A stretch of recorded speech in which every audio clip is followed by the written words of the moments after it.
The comments I saw in this group about the Celebration Bowl has got me scratching my head trying to figure out what in the world is going on. The sad part about it is the live video that the guy did, someone took a clip from his live video and posted that clip. Boy, clips is nasty. Woo! But it gets conversations going where it makes people really think outside the box. Some really get to saying how they really feel. Others, they kind of take it and they, expand their thinking a little bit. Coach going to try to help you out a little bit more with trying to expand you a little further as far as what I believe he was trying to say. It's your favorite coach back at it again, 10 toes down, about to tell you how it all went down. This is Tomorrow Leader Sports Network. If you're new to the channel, please like, share, subscribe. Also hit that notification bell so you can get all upcoming videos. Not to mention, don't forget, share these videos, comment on these videos, like these videos. Hey, matter of fact, tell a friend or two about these videos as well. And for all my leaders out there, welcome back. Hey, y'all know the drill. Make sure y'all like these videos and comment on these videos. And also, guys, tap a friend or two and tell them to come on in. It's nothing but positive vibes. We're having a good time talking about HBCU sports. So your favorite coach is going to go ahead and tap on in because I know there's a lot to unpack with this thing right now because I'm really trying to get some understanding as far as like these comments that I've seen. And I mean, you got to understand one thing. YouTube has become something that many of us enjoy doing because we're able to express our opinions on a lot of different things. Some people agree, some people may not agree. Some people think outside the box. And others, they ain't trying to hear that crap. They just like, hey, man, get the hell out of here. I don't want to hear all that bull junk you talking right now. They'd rather go the way that they're going. And I understand that. And one thing that I've learned is make sure that your points are on. Make sure that the things that you're discussing are on point because there's some folks out here at a lot of these HBCUs. They take what you're saying seriously. I mean, they get up, people get upset and I understand it because guess what? You look over my shoulder right there, you see Morris Brown College. I went to Morris Brown College and trust you me, I couldn't stand for nobody to talk bad and say nothing slick about my college. No, sir. You're not going to say nothing slick about my HBCU. Matter of fact, I done had a couple of times where I done got up in folks' chest for talking slick about my HBCU. So trust me, I understand where you're coming from. Hell, my girl get to talking slick about my HBCU. And you know what? I give up behind the silent treatment, act like she ain't even there sometimes. She get to talking and I just be like, And then she get to holler, scream, talking, you hear me? No, I don't hear your behind because guess what? You ain't gonna sit here and disrespect my school like that. Matter of fact, hey, many of you probably may remember this. If there's any people that went to Clark, Morehouse, or Spelman, y'all remember those basketball games, those football games that we used to have at the Dome or either our home stadiums or whatever have you, or in the gyms that we used to play the basketball games in, where we'll go over to Clark, Atlanta, and we'll hear them over there talking about Morris Brown, MBC, stand for Make Believe College. Man, you have folks up there losing their daggone mind about that. So trust you me, I understand where you're coming from when people get to talking crazy about your HBCU. Yeah, you get to feeling some kind of way. But, like I said, I'm sure off script meant well as far as what he was saying. I think people just, you really need to look at the whole video to understand the questions that's being asked and how he's responding back to the questions that's being asked. But I'm going to respond back based on what I'm thinking so that you get to understand where I'm coming from because I went to a HBCU. So trust me, I get it. I get it from every angle. I understand what a lot of folks are saying. Everybody got to understand one thing. We all think differently. There's a lot of us out here, age difference wise, I'm seasoned. I'm going to tell you that right now. You see it right here. I got the salt and pepper going on. So I'm seasoned, but I still have, I still think on a different level because when doing business, you have to put yourself in different pockets to understand where business can go, where it possibly may not go, and where you don't want it to go. So I get where all of you are coming from. You understand? So follow Coach on this ride right quick. Don't click off. I know this may be a little long-winded for you, but I had to make sure I had my talking points so I could continue on to show you exactly where I'm coming from and what, the information that I think, is out there for us all to see what's really going on. So here we go. So like I said before, I know, and we're going to do a little housekeeping right now because I know there's a few of you out there that got upset with me saying that Alabama A&M is the Celebration Bowl champions. Guys, Coach Walker didn't pull that out his ass. I'm just telling you that right now. That was something that was posted. Here it is right here. I'm giving it to you right now. It's posted, okay? I didn't come up with that. I understand the fact that Alabama A&M had not beaten Alcorn State for the SWAC championship. That's almost like Many people out here saying that, you know what, hell, Michael Jordan won 6 straight. No, he didn't. He three-peated once and three-peated the second time. Houston won 2 in between the 6 that he won total, okay? So that wasn't he won 6 straight. Relax with that. But again, they say he won 6 straight because Michael Jordan wasn't there to defend his crown when Houston won. Okay. We're going to keep moving with that, but that's for another day. I'm just saying. So, but since we're on the Celebration Bowl, I wish everyone, I wish everyone had watched Off Script Complete video. My thoughts on the Celebration Bowl is twofold. Plus, I'm going to give you visuals on why I feel the way that I do. The Celebration Bowl is a beautiful thing because it gives HBCUs the opportunity to be compensated for playing in a bowl game, in which we see multiple bowl games every daggone year from December 19th, all the way through the 6th or the 12th of January. I'm like, man, God dog, how many bowls do you need? You know, some folks saying, yeah, we need to do more bowls. We don't need to do more bowls. I'm gonna tell you why. Just like I said, stick with me. Don't go nowhere because we about to get to dollars and cents real quick, okay? But what I'm trying to get everybody to understand is that even though you got the champions, you got the 2 champions, the champion from the SWAC, champion from the MEAC. Yeah, they're going to go ahead and play each other in the Celebration Bowl. Each team get $500,000 apiece, and the rest of that money is dispersed to the rest of the teams in the conference. That's how it is. Matter of fact, here it is right here. I'm going to show you that one as well. Just so you know, I'm giving you the receipts on everything that's going on. I don't want nobody to say, oh, coach, you in here trying to blow fluff. No, I'm showing you exactly what's going down because, again, I'm trying to take you somewhere. I need you to follow with me, all right? Don't click off. Hey, wait. Don't click off. Don't click off. Stay with me. I need you. Come on back in here. Come on back in here. Ride with me for a second. I need you to ride with me for a second, okay? Now, this is the thing. Yes, the SWAC, MEAC, and SIAC, they all have deals with ESPN. Those exposure deals, correct? Okay, my other question to you is, and I'm jumping ahead as far as where I'm going with this, but if I'm not mistaken, the MEAC, I know the SWAC, the SWAC and the MEAC, they're showing what, 15, was it 12 to 15 games or 15 to 20 football games? They're going to show all of the playoffs and the championship for basketball. Now, this is where the rubber meets the road at for me.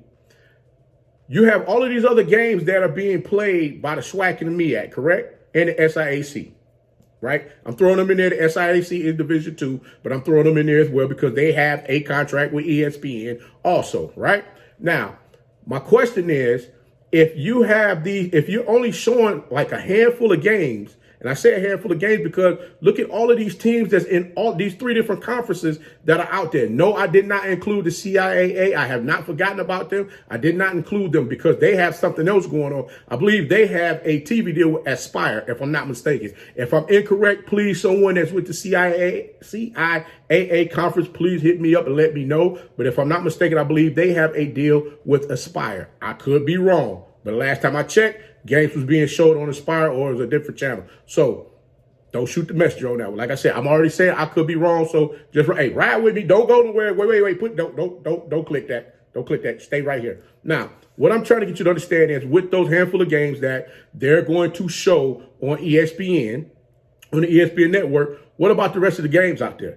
Why haven't someone sat down and tried to get a TV deal with one of these other stations so that they can, so that those games can be broadcast? You got to understand, we have our hands on something right now, which is everyone is paying attention to HBCU sports. Not only football, basketball, track, you name it. They're watching HBCU sports right now. Hell, you have Ms. Bezos. She's donating all kind of money to daggone HBCUs right now. So all I'm simply saying is that they understand that, whoa, there's been there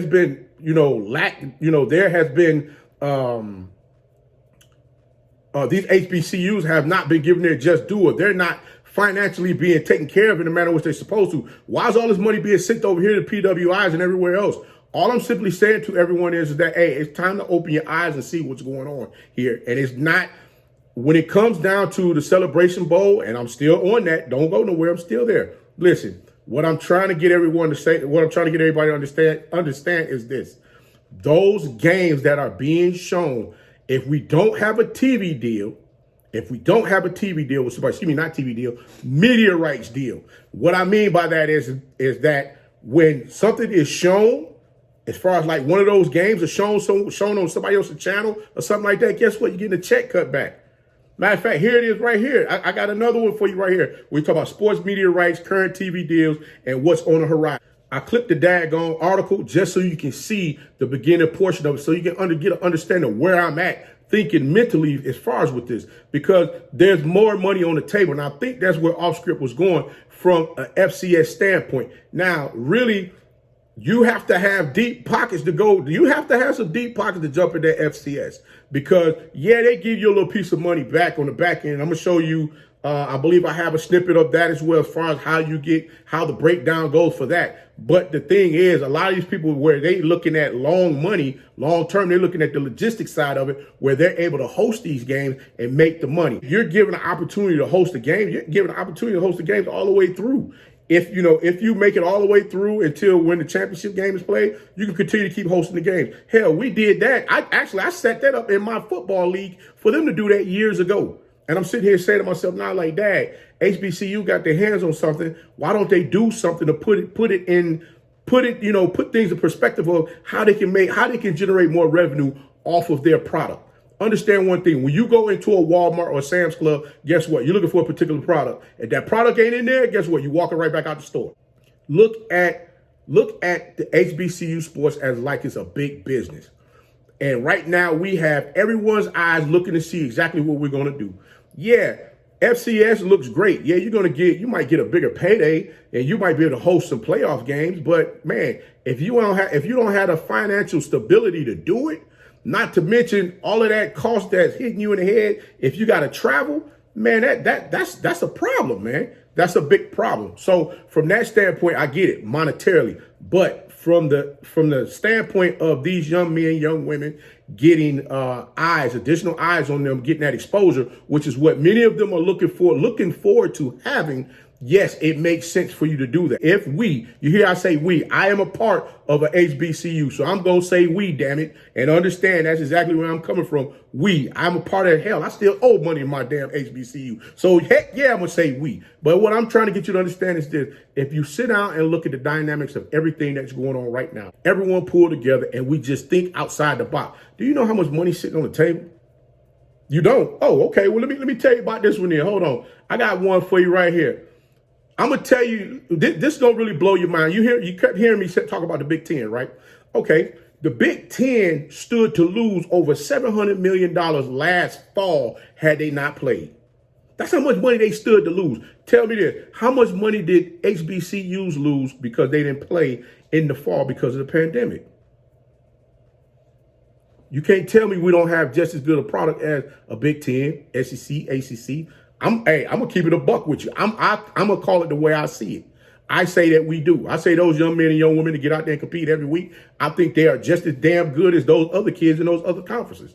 Now, take one of those kids from and I heard it before in another live. You take one of those kids from one of those other conferences and put them on one of these HBCU teams, and you take the star of that HBCU team and put them on one of them other big time teams and see what happens. I'm willing to bet you that HBCU kid go over there and turn it up, where everybody's sitting there like, whoa, wait a minute, what's going on? If you don't believe me, go look at McCain right now in with the Denver Broncos from North Carolina A&T. They sit there looking like, whoa, wait a minute, where this kid come from? We didn't know he can do this. Oh, yes, you did. The boy can ball. That's my point. The point I'm trying to get everybody to understand is, listen, we got to get outside. We got to think outside the box.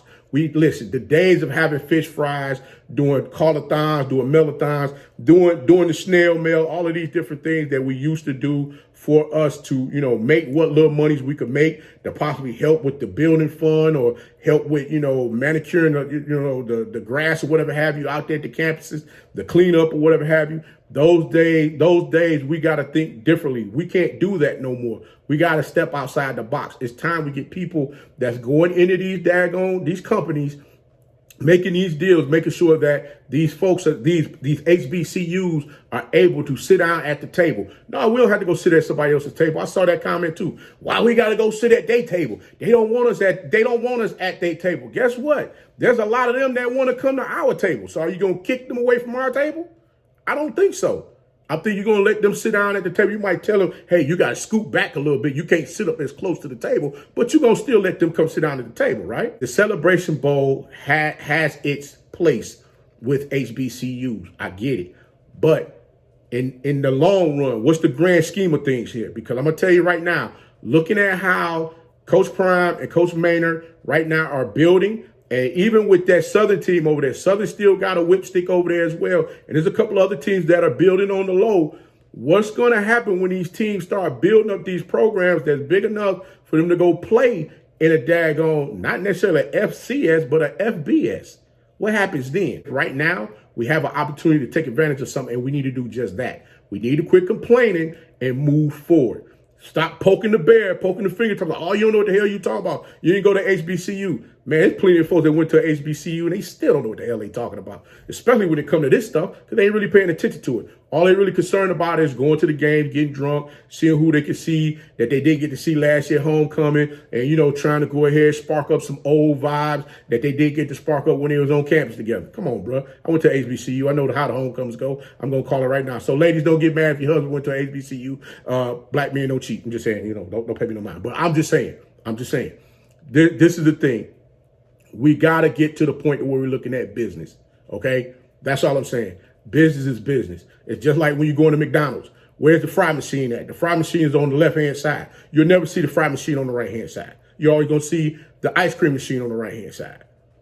So you automatically know how the business is set up, just like with Target. When you go into a Target, ladies, when you go into Target, you're looking for cosmetics. You'll go and Target and buy your cosmetics from them before you go buy your cosmetics out of daggone Walmart. Why? Because the lighting in Target is a lot brighter than it is in Walmart. So what I'm saying, what I just said to you guys, what I'm saying to you right now is the fact that we pay attention to detail. When we put it together the way it's supposed to be put together, it's unstoppable. That's what we got to do with this right now. We got a great opportunity, and we don't need to waste it. I don't think that brother was trying to. I don't think he was trying to be sarcastic, funny, or make anybody feel any type of way. I'm just saying, when you look at it for what it's worth. When you look at it for what it's worth, many don't. When people look at it and say, hey, you know, you look at the FCS, you look at the exposure. That's what everybody keeps talking about, because the ESPN deal is exposure. But here's one other deal. I don't think I ran down to you guys. Let me run this down to you, and I'm gonna show you this one right here too, without offending anyone. Is the SEC has three? Wait. Please explain to me how in the world the SEC has $322 million sitting, $322 million sitting as a conference that they can pay out to their colleges in that conference $23 million a piece. And the conference will get their money back based on the new TV deals that's getting ready to hit within the next couple of years, based off the TV deal and the media rights. Remember that, media rights. I'm gonna show you that clip again, the media rights.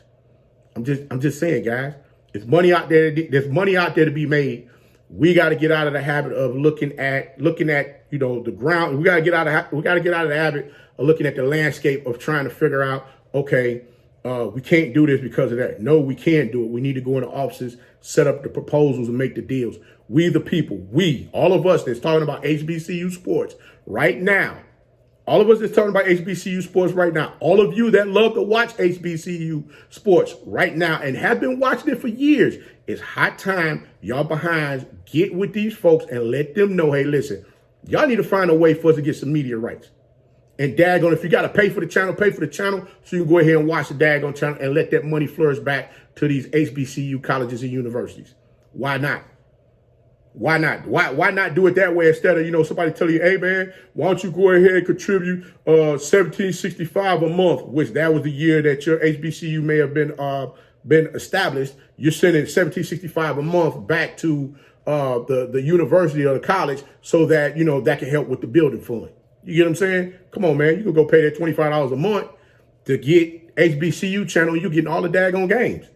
Or pay for it in the package and you getting all the games. We gotta get to that mindset. So that's all I got to say about it, guys. I'm like I said before, I can go on and on and on about this. I do want to talk about that Big Ten deal as far as how they structured that media deal, because that media deal, they set that thing up so tough, they had tiers in it. Tiers, TIERS, where they set it up where ESPN gave them a deal. And with that deal, they only took, like they're doing now, took a handful of games that they were going to show on ESPN. So Big Ten said, okay, cool. I tell you what we do. You take them games, we're going to take the rest of these games, and we're going to ship this over here to Fox. Fox took on that deal, and they put tiers in place. And you know what Big Ten did when they finally got their daggone Big Ten network?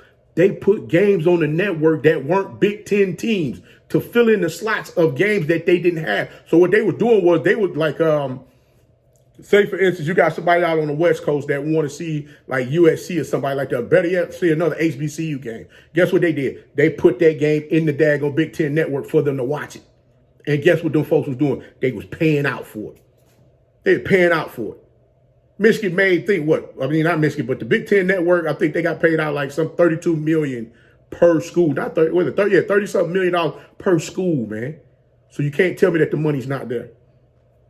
So like I said, in off-script defense, I think what he's looking at it from a monetary as well as an exposure standpoint for the colleges. I mean, and that's what this is all about.